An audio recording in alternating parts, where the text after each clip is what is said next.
It's Thursday, the 18th of April, and the time is 9:30 p.m. My name is Dingane Lutuli, and yeah, we had a bit of a gap there, recording-wise. I thought it was probably good to take a break from the box, at least for a little while.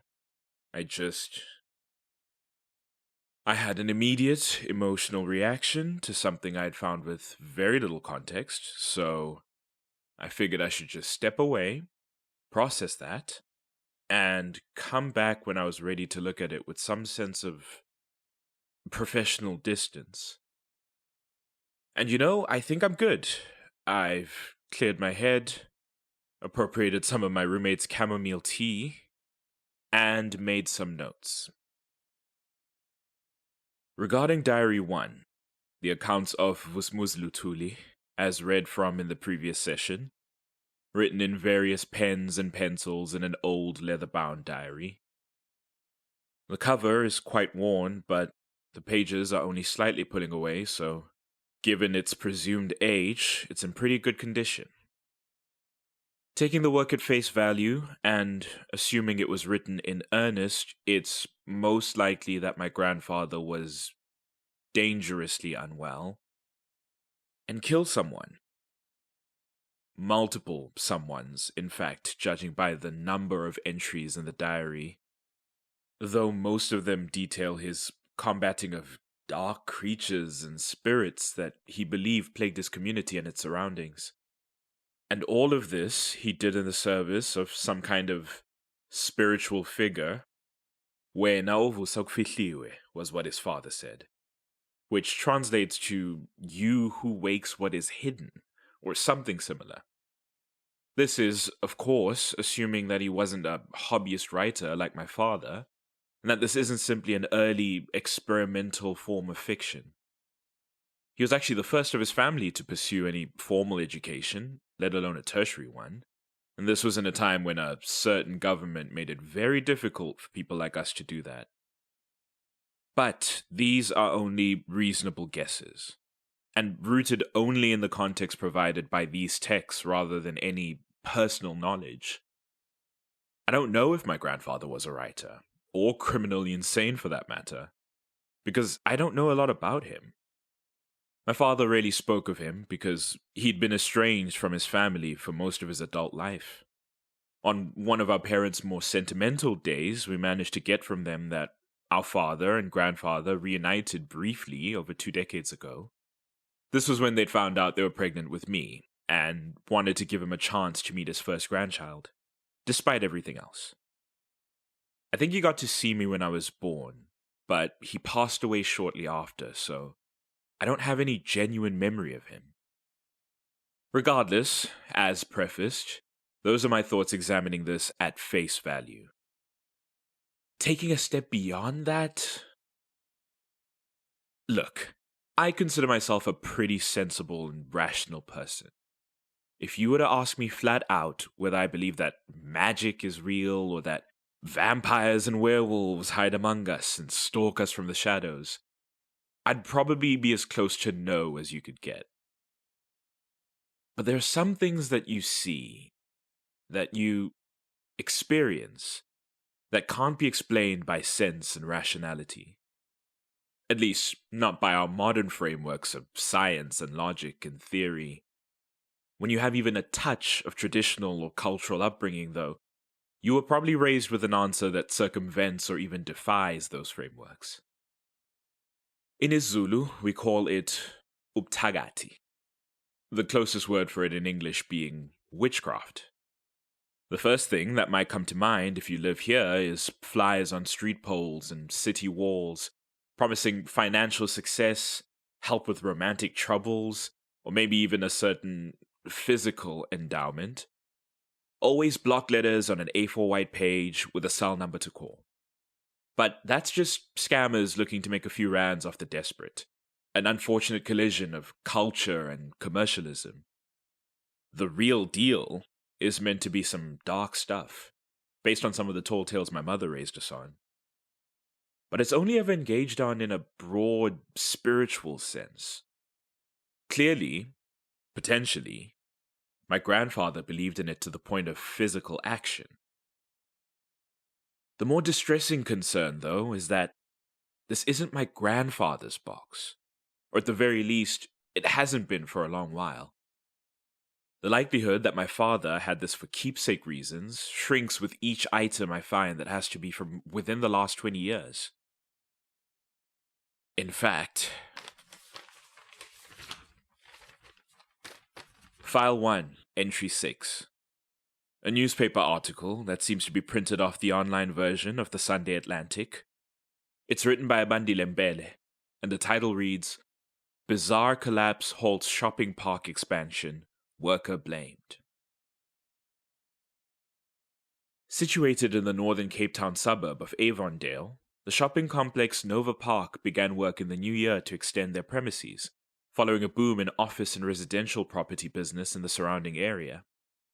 Less than 2 months in, though, they have been forced to halt development after part of the extension collapsed, pinning a number of on-site workers under the rubble.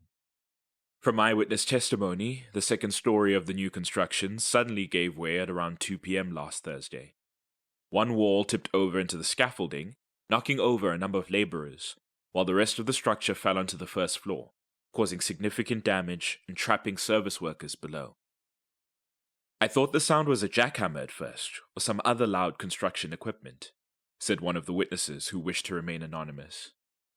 It was like watching a car crash and not being able to do anything. Another witness called emergency services, who quickly worked to free the distressed individuals. All employees listed as on-site were accounted for, and ultimately the collapse had hospitalized 6 and claimed the life of 1. The City of Cape Town municipality commended the efforts of the search and rescue workers. Said a spokesperson at a news briefing, Our thoughts are with the family of the deceased, as one death is one too many. We've seen damage on half this scale be far more lethal, though. That the rest of the victims are alive and in recovery is due to a precise and efficient emergency response. A joint investigation into the collapse was initiated by Brick Dev Group Holdings and Thuram Construction, the owners of the mall and the company constructing the extension, respectively. After initial proceedings, however, all information was handed over to the SAPS, who quickly classified the collapse as a crime scene and arrested Eric Gacheni, 33, a laborer on the construction site. According to a statement given by Colonel Vestal Edwards of the SAPS, all accounts of the incident from the workers on site pointed to structural failure on the first floor supports that held up the second floor. Upon physical inspection of the collapse, it was determined that the supports had been damaged by external intervention. Under formal police investigation, CCTV footage of the area was collected and reviewed, and Gacheni was spotted returning to the construction site several evenings leading up to the collapse. Confirmation was made with security guards hired for the project, who recognized Gacheni as a laborer and reluctantly allowed him in, as he supposedly kept forgetting a bag on site. There were no cameras pointing into the site to capture the actual damage being done, but the investigation determined that his continued access and the elimination of all accidental factors were grounds for his arrest. The news came as a shock to his wife, Nondumiso Gacheni, 27, who asserts that the situation is a gross misunderstanding. My husband is a good man, a gentleman. He would never do such a thing.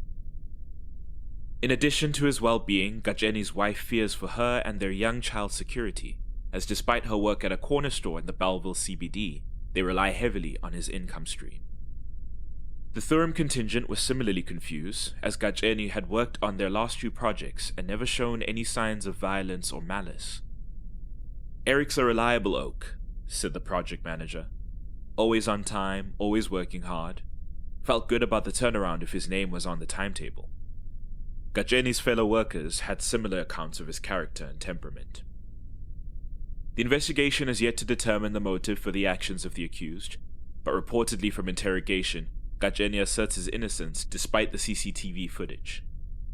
Gacheni is charged with malicious injury to property, as well as culpable homicide for the death caused by the collapse. So far, no public comment or statement has been made by him or his assigned legal practitioner.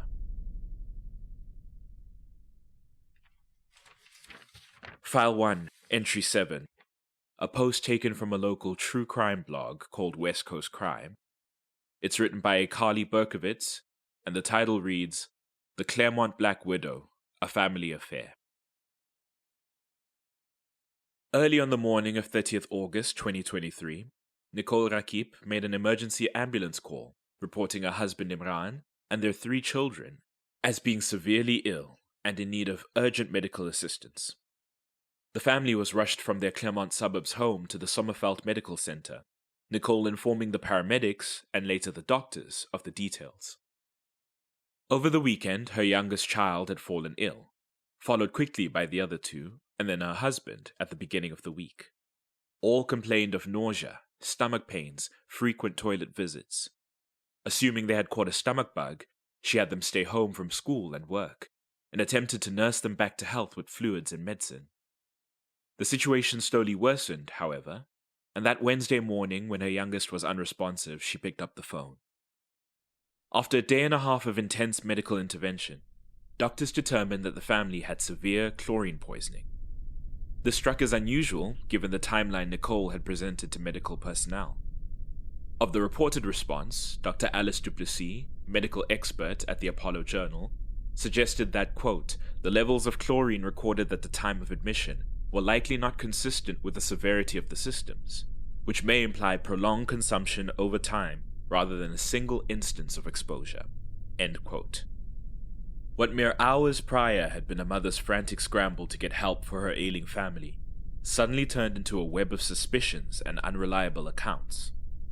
When questioned by doctors and the center's medical chief as to whether the contaminant could have been introduced through her home remedies, Nicole allegedly asserted that anything she gave her husband and children was over the counter from a pharmacy and readily provided them with a list. She complied further when law enforcement became involved and her home was inspected for any signs of foul play. Ultimately, the search was inconclusive, as any number of cleaning items you would expect to find in a household contained chlorine, and similarly, traces would be expected on kitchen items that might be tested to determine forceful consumption. Meanwhile, social media kicked up a storm in the wake of the tragedy, the public seemingly divided on Nicole's innocence. Said one Facebook user, quote, only mothers will understand how much it takes to care for 3 kids. She was probably tired and made a mistake, end quote. On Twitter, where the story trended locally, a user posted, quote, not to diagnose, but this is giving Munchausen, end quote. Referring, of course, specifically to Munchausen syndrome by proxy, now known as factitious disorder imposed on another. WCC has also covered familicide and family annihilators in the past, which statistically is more common among men, though is typically more premeditated in the case of female perpetrators. Nicole's husband made a recovery within the week, and 2 of their children awoke with some internal tissue damage. Their youngest child remains in critical condition. No criminal charges have been laid against Nicole as of yet, though she has reportedly hired legal counsel. Child welfare was nonetheless involved, and the custody of the children was given to Nicole's in-laws on the grounds of gross neglect. Until any further developments are made, it seems this unusual web will remain tangled.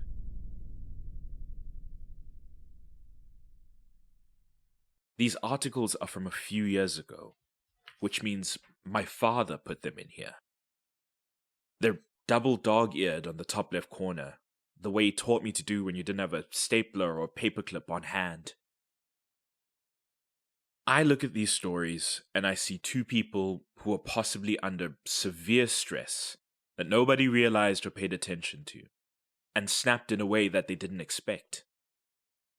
Eric Gajeni is a trade worker, probably underpaid, putting in his all for an unconscionable number of hours every day, just to line the pockets of some corporate property developer. Nicole Rakip is a stay-at-home mother, which means she probably toiled for her family and had her efforts go unnoticed or unappreciated. For each of them, I can do the simple maths of a complex issue. Tough circumstances, plus unseen mental illness, plus time under strain, equals resultant tragedy. These situations are no doubt unusual, but I can make sense of them. My father, though, he looked at these articles and thought they should go into his box of spooky short stories, uncanny paraphernalia, and a diary kept by his father, who, quote, hunted witches. What is there to be said except that he must have also believed that this was all real?